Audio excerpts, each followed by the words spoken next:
Mesti mengekalkan kejuaraan. TM Piala Malaysia 2022 bermula pada malam ini untuk pasukan Kuala Lumpur City. Ujian pertama adalah pasukan PDRM berdepan di gelanggang keramat yang sama. Alif turut berada di sana, tetapi mungkin Milos Lakni yang ingin mengambil tanggungjawab ini. Tapi Alif Nakiuddin, seakan menuju ke penjuru gawang gol Azri Ghani yang kali ini bersedia dengan tugasan terbaru ini. Tidak diberikan ruang untuk melakukan turning di sana. Terpaksa ke belakang buat Ryan Lambert. Berjaya mendapatkan Zafri. Ruang buat Zafri Yahya. Membuka buat Hakimi di sebelah kanan. Romel di bahagian luarnya. Hakimi! Dan ini respon yang diberikan oleh Hakimi Azim. Tapi ini peluang buat Hadin. Ada ruang di hadapannya. Hadin akan masuk ke dalam. Jordan Minta. Di hadapan sana Jordan Minta. Terkena tiap peluang buat Hakimi. Namun sekali lagi Ampun Shah berada di sana untuk menafikan percubaan susulan daripada Hakimi Azim. Zafri. Di sebelah kanan adalah Hakimi. Satu hantaran. Jordan Minta. Ramai Morales. Siapa lagi kalau bukan pemain ini untuk membuka kempen gol pertama pasukan Kuala Lumpur City. Dan inilah yang baik pada Hadin untuk mendapatkan Paulo Hazwe.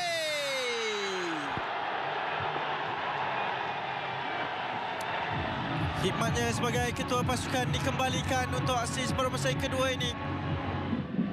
Hazwe tandukan Giancarlo ataupun Ramel Morales.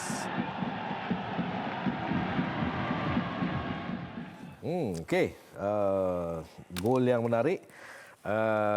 Melihat kepada apple to apple memang jelas kita tahu KL mempunyai struktur pemain yang sangat baik. Hari ini Jordan Minta dan juga Ramon Morales diturunkan daripada peringkat awal. Saya tertarik hari ini juga bagaimana Boyan melihatkan ada beberapa key player di separuh masa yang pertama. Kerana separuh masa pertama awalnya mereka meletakkan Hakimi, Hadin, Ryan Lambert, Zafri. Zafri hanya main di tengah. Itu satu petanda bahawa okey, ini kita go game by game. Betul, saya setuju. Bojan dia ada choose player yang mengikut keperluan perlawanan dan menurutkan pemain dan mengubah kepada pemain. Kimi dapat peluang, kemudian kita dapat lihat Hadin dan Jordan Minta untuk duduk di atas dengan Romel. Lepas tu Akram tak ada, Paulo Josue tak ada. So benda-benda dekat sini memberi peluang kepada pertahanan juga, itu Muhammad Fauzi juga diturunkan dan Azri Ghani. So ini best second team yang daripada Bojan sendiri. Walaupun kita terpaksa tunggu minit 44 baru dapat gol yang pertama. Tetapi apa yang gambaran awal yang diberikan oleh pasukan Kuala Lumpur, of course, ini pasukan pengalaman. Macam awak cakap tadi, head to head mereka menang. Dan bukan menidakkan pasukan PDRM, tetapi boleh bertahan sehingga minit 44 untuk coach Razak, saya rasa dah cukup bagus. Okey, anda nak berdepan dengan jentera serangan yang dedicated di bahagian depan. Contoh Jordan Minta, Roma Morales, follow up, follow through yang baik, join attacking. Kalau tengok gol yang disumbangkan gol pertama tu, dia join attacking, follow up pula dengan bola rebound. Betul. Itulah yang apa yang coach Razak bagi tahu, dia dah menjedari, dia tahu, dia dah pesan kat player, dia dah tahu benda ni akan berlaku. Dan untuk attacking, Jordan Minta dengan Romel berada dalam kawasan untuk pergi menjadikan gol, dan kita dapat tengok Romel yang akan dia yang menggerakkan the first goal. Kimi buat cross di bahagian tengah, follow up yang baik. Saya rasa ini lengkap sebenarnya sekali lagi untuk pasukan KL. Of course, di atas kertas sendiri pun kita dah tengok bahawa ini hanya itu yang akan berlaku. Tetapi yang macam saya maklum tadi dan Coach Razak pun mengakui bahawa nak cuba bertahan sampai separuh masa pertama untuk mengekalkan 0-0, tapi last minute untuk separuh masa pertama itu menyebabkan dia tahu Des akan jadi masalah pada separuh masa kedua. 45 minit itu pun ngeri dah nak habis. Betul. Okay. Bagaimana rotation pemain dilakukan oleh Boyan Hodak pada penguatan Wih? Memang saya jangkakan kerana dia tahu mengikut posisi dan kehendak perlawanan dengan siapa pemain yang berada dengan pasukan lawan tu, dia membuat rotation. Kalau saya, ini 6 orang player yang ditukar, kemudian membawa masuk pemain key player untuk second half, balance for the minutes nak main untuk mendapatkan fitness game, match fitness. So saya rasa ini percaturan yang biasa Pojan akan buat. Macam saya ada maklum awal itu, Pojan dah ada sekarang ni, dia ada second team yang boleh diturunkan for the menang setiap perlawanan yang diturunkan pemain kedua tu. Saya rasa saya nak bagi ruang kepada wartawan di lokasi ini, sebab wartawan di lokasi ini kita perlukan masa yang begitu banyak untuk beliau. Okey. Fizo belum ready, Fizo? Okey, penerbit saya kata belum lagi, sempat lagi. Sebab saya takut wartawan ni dia memang dia memerlukan separuh masa pertama dan juga separuh masa kedua. Okey. Kalau nak menang dengan pasukan Kuala Lumpur, anda perlu melihat kepada komposisi di bahagian kiri kanan. Di bahagian tengah adalah, kalau kita lihat jaringan yang disudahkan oleh tak salah saya Paulo Josue, jaringan kedua. Dilihat bagaimana di celah-celah dengan larian dilakukan, Hadin dengan on time sangat baik pada jaringan tersebut. Mungkin kita boleh tengok jaringan kedua tu, saya tertarik dengan larian tu sebenarnya. Betul. Dengan Hadin pada masa yang sesuai, bola itu true ball yang sangat baik. Betul. Timing daripada Aidin tolak bola true ball tu. Dan kita dapat lihat Aidin terima bola di kawasan kiri, tapi dia masuk di kawasan tengah. Dan on the run of course, because dia pergi attack the defender. Macam saya bagi tahu tadi, bila dia attack defender keluar untuk dapatkan bola, dia terus melakukan tolakan simple saja. Timing daripada Paulo Josue yang melakukan rematan terus. Ini timing yang baik ni, because dia masuk di kawasan tengah.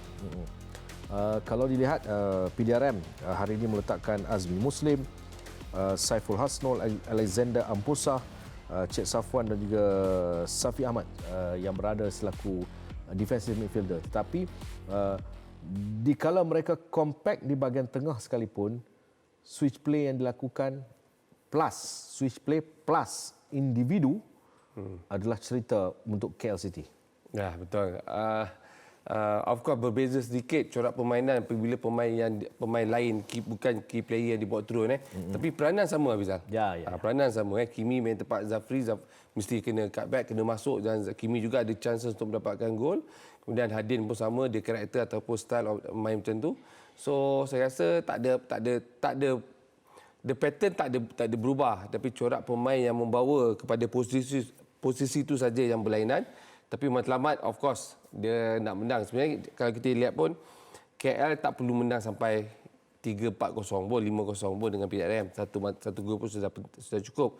Tapi bila membawa masuk Paulo dengan Akram masuk separuh masa kedua, dan akan of course jaringan akan bertambah.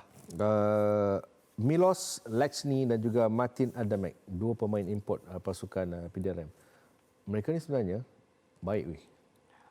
Ya betul. Kalau kita lihat sebenarnya, kalau ada video kita tengok sebenarnya dia ada satu lawan satu yang sepatutnya bola tu dijaringkan. Yes. Sebab apa? PDRM sejak 2 musim ini mereka mendapat pemain import yang sangat baik. Pemain itu material dia adalah material Liga Super. Betul. Saya setuju. Sebab dia kerap kali saya perhatikan 2-3 tahun kebelakangan ini dia mempunyai strike force yang baik. Cuma adunan pemain lokal mungkin sedikit menjadi kekurangan lah untuk pasukan PDRM. Baik, masa yang kita nantikan telah pun tiba. Ya, tuan-tuan dan puan sekalian, kita akan bersama dengan wartawan bertugas di KL, iaitu Carl Nunes. Assalamualaikum. Waalaikumsalam, Hafizal, Abang Mohi. Segalanya berjalan lancar di sana. Alhamdulillah saya sihat. Saya baru lepas makan dekat food truck belakang ni. Lama sangat tunggu ni saya makan food truck dulu. Tu yang belakang tu apa tu? Konsert ke? Ini TikTok. Mini TikTok. Tanya dia dah habis? TikTok. Tanya dia dah habis tak? Dia kata tadi, saya kata tak malu ke kalau saya on air ni? Dia betul dia kata tak apa. Dia orang memang budak-budak TikTok dan cakap. Tak apa, pergi tanya sekarang. Tanya dia, dah habis belum? Okey, jom kita tanya sekejap. Ni. Halo. Assalamualaikum. Ni semua tengah buat TikTok Kita tengah berdatang langsung tau. Tak apa. Nak tanyalah. Ni semua tengok bola tadi. Tengok bola tadi. Tak tengok bola. Food court. Kita baik. Abang Hafizah tanya. Bang, dia bukan budak KL City bang. Tapi budak food court ni, dia orang main TikTok bang. Carl, thank you Carl. Bukan apa. Dah pukul 12 malam ni tak balik lagi kan? Risau kan? Itulah pasal. Lu nak kita tanya lagi ke pasal tu? Pasal Tak, program tu? kita rancangan Okey, ni. okey. Sekejap, Nabi. Back to our business. Perbezaan yang ketara, tetapi PDRM struggle untuk berdepan dengan KL City, Kal. Ya betul. PDRM sebenarnya mereka mempunyai satu orang cakap gaya permainan untuk 15 minit terbagi kepada 3 suku. Dan sayangnya apabila mereka hampir merealisasikan misi utama untuk mengikat KL City FC sekurang-kurangnya, kalau tidak boleh mendahului dan sebagainya, dalam tempoh masa kecederaan, dan itu menjadi satu impak yang sangat-sangat besar dalam dressing room di separuh masa yang pertama. Namun perkara yang mereka cuba memberikan tentangan, itu yang kita mahu lihatkan wakil daripada saingan Liga Perdana ini untuk tidaklah terlalu sit back dan berpuas hati dengan tewas dalam margin yang kurang, tapi mereka cuba mendapat orang cakap untuk jaringan di awal permainan kan. Dan saya fikir Milos Lakni dan juga Adan Mac hampir untuk orang cakap memberikan kejutan di belakang backline KL City FC, namun penyudah yang tumpul mengecewakan bagi pihak The Corps. Namun KL City FC sebenarnya perlu menarik nafas lega sampailah ke tempoh 20 hingga 25 minit yang terakhir sebelum mendapat kemenangan yang selesa 3-0.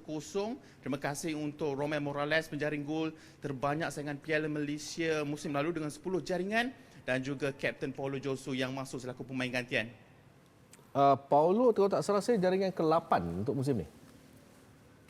Betul? Ya benar, Paulo yang ke-8, dan landscape yang lebih besar, beliau berada dalam kelompok elite all-time top scorer daripada KLCT FC. Obviously Fandi Ahmad akan berada antara yang terulung dalam carta itu. Namun sumbangan dalam Paulo terhadap Kuala Lumpur City FC membawa KLCT hinggalah ke saingan Liga Perdana. Majlis 2017 dibawa ke hinggalah ke saingan musim 2022 ini, sesuatu yang luar biasa. Saya bila dulu saya jadi confused apabila menyebut Paulo Josue dengan Enric Dos Santos. Hampir sama lenggoknya. Tetapi nasibnya nyata lebih memihak kepada Paulo Josue. Okey. Bagaimana pemerhatian Karl tentang Hakimi Azim Rosli?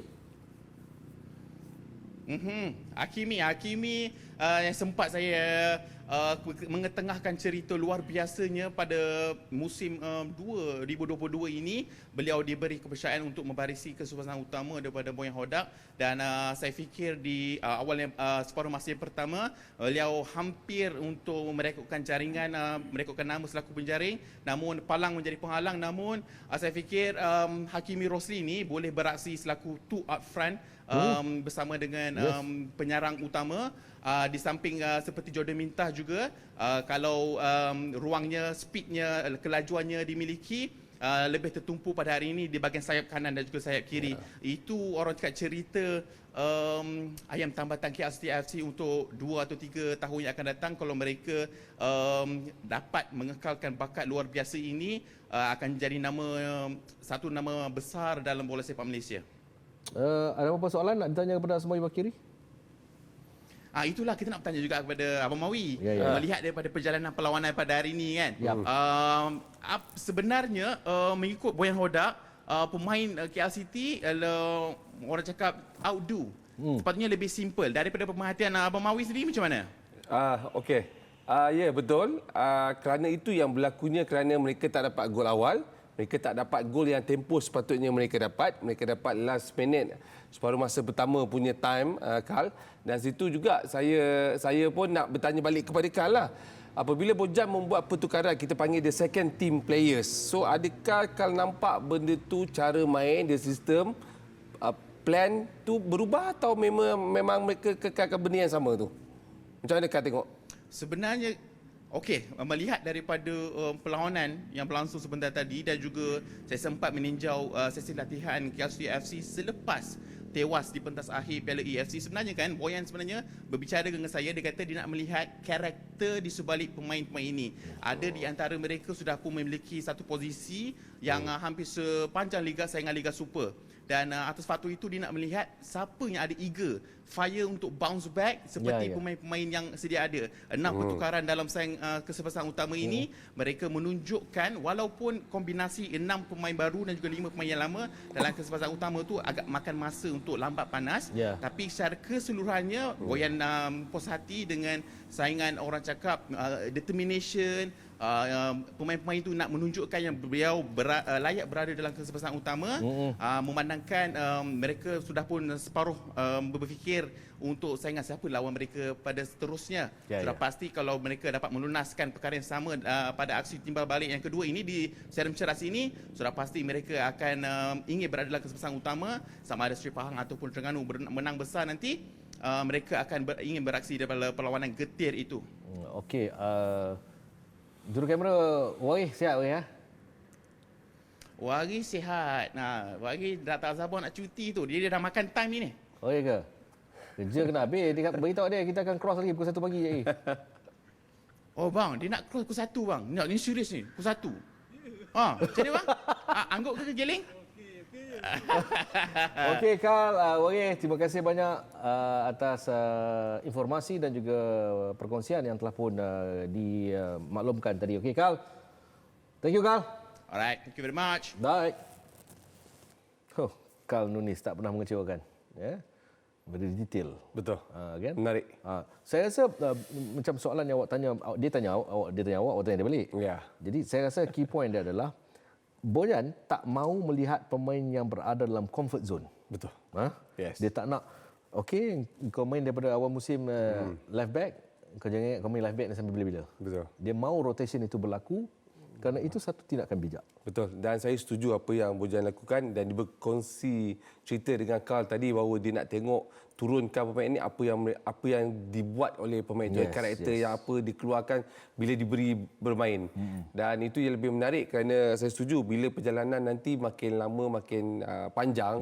So pemain yang dibawa masuk tu akan sama saing memberikan saingan kepada pemain utama. So benefit dia keuntungan kepada pasukan. Okey, itu rumusan secara keseluruhan untuk dua perlawanan yang kami bawakan. Perbincangan membabitkan Kuala Lumpur City, PDRM dan juga Sri Pahang bertemu dengan pasukan Terengganu.